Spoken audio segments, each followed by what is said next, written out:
नीरज और सिमरन की जोड़ी लाखों में एक थी। उन दोनों का ही स्वभाव बहुत शांत था। कभी कोई झगड़ा और कोई बहस उनके बीच में नहीं हुई। उनके रिश्तेदारों और पड़ोसियों को लगता था कि दोनों में कुछ ज़्यादा ही प्यार है, पर सच्चाई कुछ और ही थी। जब नीरज की शादी हुई थी तो वह अपनी पत्नी सिमरन को कुछ खास पसंद नहीं करता था। बस अपने माता पिता के कहने पर ही उससे शादी की थी। नीरज ने उसे कभी भी पत्नी का दर्जा नहीं दिया और ना ही कोई फर्ज निभाया। शायद वह सिमरन को पसंद नहीं करता था, इसीलिए। सिमरन बेचारी गांव की सीधी सादी लड़की थी। उसे अपना जीवन गांव में ही बिताया था। अपनी शादी के बाद उसने सिर्फ अपने सास ससुर का ख्याल और घर की जिम्मेदारियों को संभाला। वह सोचती थी कि एक ना एक दिन उसके पति और उसके बीच की दूरियां कम हो जाएगी, पर ऐसा कभी भी नहीं हो पाया। वह इस कारण को जानना चाहती थी, क्योंकि उसे भी नहीं पता था, लेकिन उसकी कभी पूछने की हिम्मत नहीं हुई। आज नीरज और सिमरन की शादी की 5वीं वर्षगांठ थी। नीरज के पिताजी ने उससे कहा, बेटा आज जल्दी आ जाना काम पर से। नीरज ने कहा, क्यों पिताजी, कोई जरूरी काम है क्या? अरे बुद्धू, आज तेरी और बहू की शादी की सालगिरह है। पता नहीं तू कहाँ खोया रहता है, तुझे इतना भी याद नहीं? चल छोड़, जो मैंने कहा उसे याद रखना। शाम को टाइम से घर आ जाना। बेटा बहू को कहीं अच्छी सी जगह घुमाने ले जाना, पीछे से नीरज की माँ ने कहा। बेचारी बहू हम सबका कितना ध्यान रखती है। नीरज को गुस्सा आ रहा था, पर कुछ कह न सका और बड़बड़ाते हुए घर से निकल गया। उधर सिमरन उदास बैठी हुई सोच रही थी कि शादीशुदा होते हुए भी उसके जीवन में कोई सुख नहीं है। जब से शादी हुई पति का प्यार तो मिला ही नहीं था। तभी सिमरन की सास उसके कमरे में आती है और उसके उदास चेहरे को देखकर कहती है, क्या हुआ बहू? आज तुम्हारी शादी की सालगिरह है और तू है कि ऐसे ही बैठी हुई है। चल जल्दी से जो मैंने साड़ी तुझे दिलाई थी उसे पहनकर तैयार हो जा। नीरज अभी आता ही होगा। उसके पिताजी ने उससे जल्दी आने के लिए बोला था। वह तुझे कहीं बाहर घुमाने ले जाएगा। सिमरन ने अपनी सास को यह जाहिर नहीं होने दिया कि नीरज और उसके बीच पति पत्नी का संबंध नहीं है।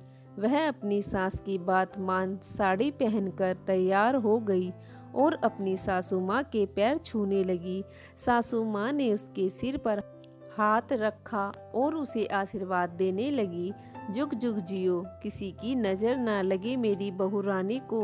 बहुत सुंदर लग रही हो बेटा। अब बस जल्दी से भगवान तुम्हारी गोद भर दे ताकि मैं भी दादी बनने का सुख पाऊं। यह सुनकर रश्मि अपने कमरे में चली गई और रोने लगी।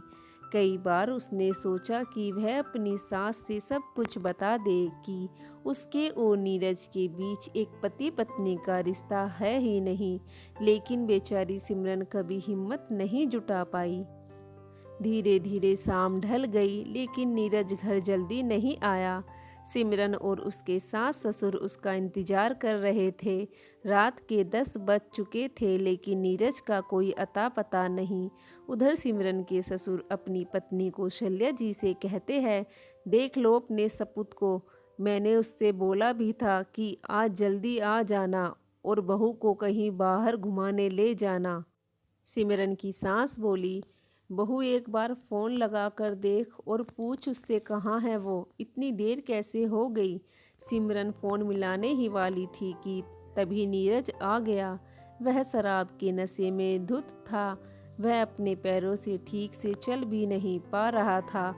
अपने बेटे की ऐसी हालत देख उसके पिताजी ने नीरज के मुंह पर एक जोरदार तमाचा दिया और कहा, नालायक, यही दिन दिखाने की कसर बाकी रह गई थी। हमें तुझसे यह उम्मीद नहीं थी। हमें तभी नशे की हालत में। नीरज कहता है, पिताजी मुझे भी तुमसे यह उम्मीद नहीं थी कि तुम मेरी शादी इस गवार से करवा दोगे। तुमने इसे मेरे गले बांध दिया। मैंने इसे कभी भी अपनी पत्नी नहीं माना। यह मुझे शुरू से ही पसंद नहीं थी, लेकिन आप दोनों की जिद के आगे मैं मजबूर हो गया था। इतना सुनना था कि सिमरन की आंखों से आंसू बहने लगे। अपनी बात कह नीरज नशे की हालत में गिरता पड़ता अपने कमरे में चला गया। इधर सिमरन की सास उसको चुप करते हुए कहती है, तू इतना दर्द अकेले ही सह रही थी सिमरन, कम से कम मुझे तो बताती। क्या बताती माँ जी, मैं बिन माँ बाप की बेटी हूँ। मेरा मायके में भी कोई नहीं है। पति का न सही माँ बाप का प्यार तो मुझे इस घर में मिल रहा था। सिमरन की सास ने उसे रोते हुए गले से लगा लिया और कहा, बेटा हम तुम्हारे साथ यह अन्याय नहीं होने देंगे। अभी वह नशे की हालत में है, वह अपनी सुध बुध खो बैठा है। मैं और तेरे पिताजी कल उससे बात करेंगे। अगले दिन नीरज बिना किसी से बात किए ही जल्दी ऑफिस के लिए निकल गया। वह रास्ते में जा ही रहा था कि एक ट्रक से उसका एक्सीडेंट हो जाता है, जिसकी वजह से उसे बहुत चोट आती है। यह बात घर के सदस्यों को पता चलती है तो वह दौड़े अस्पताल जाते हैं। वहां उन्हें पता चलता है कि इस हादसे की वजह से नीरज अपने दोनों पैर खो चुका है। यह बात सुनकर सिमरन और उसके सास ससुर को बहुत बड़ा सदमा लगता है।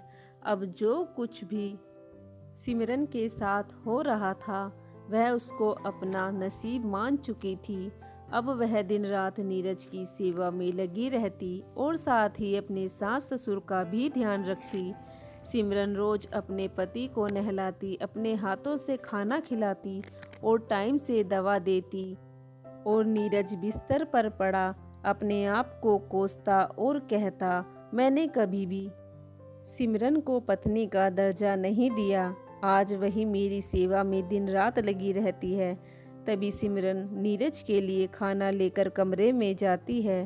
सिमरन जैसे ही नीरज को खाना खिलाने लगती है, नीरज फूट फूट कर रोने लगता है और अपनी पत्नी से कहता है, मैंने तुम्हारे साथ बहुत अत्याचार किया था सिमरन, भगवान ने मुझे इसकी सजा दे दी है।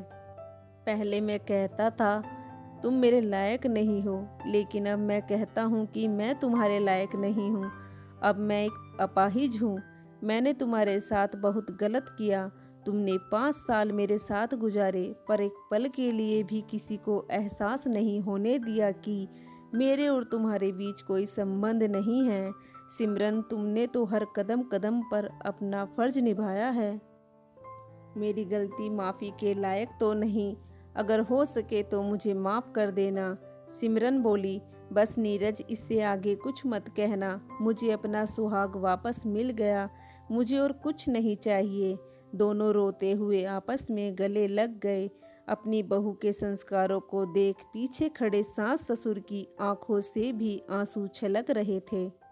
अगर आपको हमारी कहानी अच्छी लगती है तो कहानी को लाइक और चैनल को सब्सक्राइब कीजिए। धन्यवाद।